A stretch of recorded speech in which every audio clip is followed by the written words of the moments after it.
নমস্কার বন্ধুরা, আমি দীপান্বিতা। এই দীপান্বিতাস কিচেনে সবাইকে সুস্বাগতম।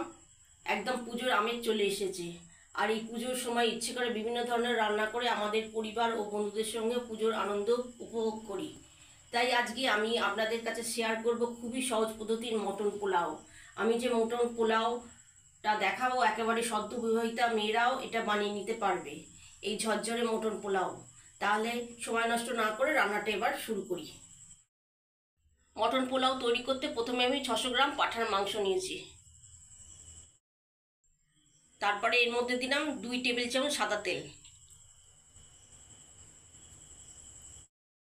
আর দিলাম 1 টিস্পুন রেড চিলি পাউডার।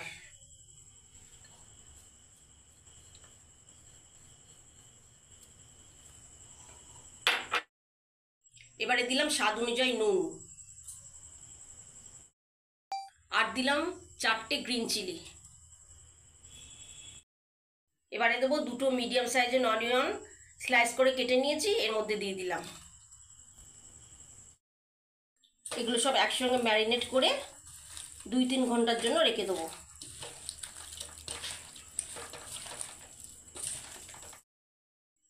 এটাকে আমি ঢাকা দিয়ে 3 ঘন্টার জন্য রেখে দিলাম।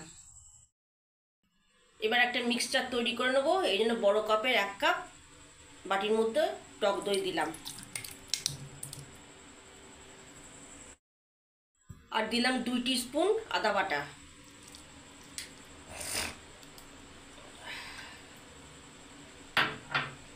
এবার দিলাম 1 টিস্পুন জিরে গুঁড়ো, আর দিলাম 1 টিস্পুন ধনে গুঁড়ো,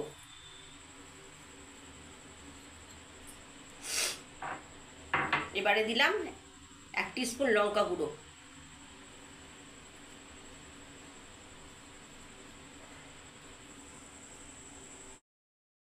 এই মিক্সচারটা একসাথে মিশিয়ে নিলাম চামচের সাহায্যে। এই মিক্সচারটা হলো পোলাওয়ের জন্য বেসিক। এবার কড়াতে গ্যাস জ্বালিয়ে 2 টেবিল স্পুন ঘি দিয়েছি, ঘিটা গলে গেছে। এবার ফোড়নের মধ্যে দেবো একটা দারচিনি, একটা বড় এলাচ, আর 12টা গোলমরিচ ঘিয়ের মধ্যে দিয়ে দিলাম। ফোড়নটা এবার ভাজা হয়ে গেছে। 3 ঘন্টা পর ফিরে এলাম, মাংসটা এবার ম্যারিনেট হয়ে গেছে ভালো মতো। এবার এর মধ্যে দিয়ে দিলাম।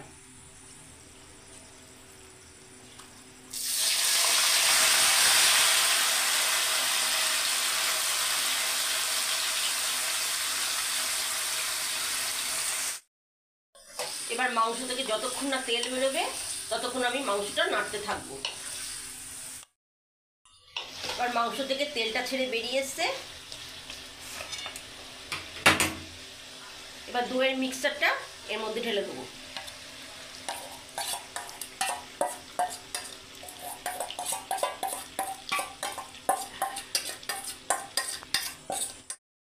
এবারে সবগুলোকে মাংসের সাথে মিশিয়ে নিলাম।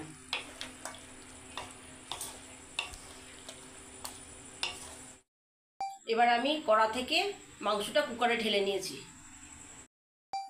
এবার আমি গ্যাসটা জ্বালিয়ে ওভেনের উপরে কুকারটা বসালাম। এবার কুকারের মধ্যে পরিমাণ মতো জল দিয়ে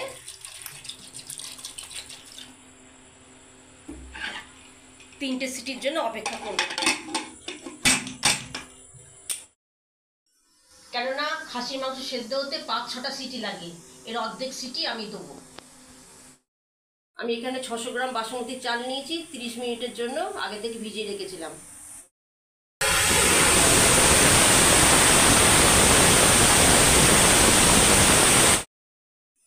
এবারে 3 নম্বর সিটিটা কমপ্লিট হলো। এবার আমি গ্যাসটা নিভিয়ে দিলাম। এবার কুকারটা খুলে ভিজিয়ে রাখা চালটা আমি এর মধ্যে দিয়ে দিলাম।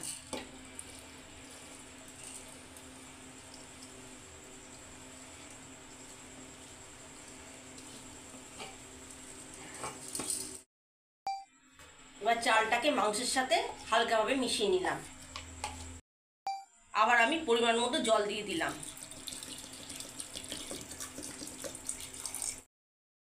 এবারে গ্যাসটা জ্বালিয়ে কুকারের ঢাকাটা দিয়ে 3টে সিটির জন্য ওয়েট করব। 3টে সিটি এবার হয়ে গেছে। এবার আমি 15 মিনিট পর ঢাকাটা খুলে নিচ্ছি। এবার মাংস আর চালটা আমার সেদ্ধ হয়ে গেছে। ব্যাস, আমার মটন পোলাও রেডি। আমি মটন পোলাওটাকে একটা কাঁসার থালায় সার্ভ করে নিয়েছি আর একটু ধনেপাতা দিয়ে গার্নিশিং করে দিয়েছি। এটা স্যালাড ও রায়তার সঙ্গে খেতে খুব ভালো লাগে। তাহলে দেখলেন আমি কত সহজ পদ্ধতিতে মটন পোলাওটা তৈরি করে ফেললাম। আমার এই রেসিপিটা যদি আপনাদের কাছে ভালো লেগে থাকে তাহলে ছোট্ট করে একটা লাইক দেবেন, আত্মীয় স্বজন বন্ধুদের কাছে প্রচুর প্রচুর শেয়ার করবেন আর কমেন্ট সেকশনে অবশ্যই কমেন্ট করে আমাকে জানাবেন। Thanks for watching my video.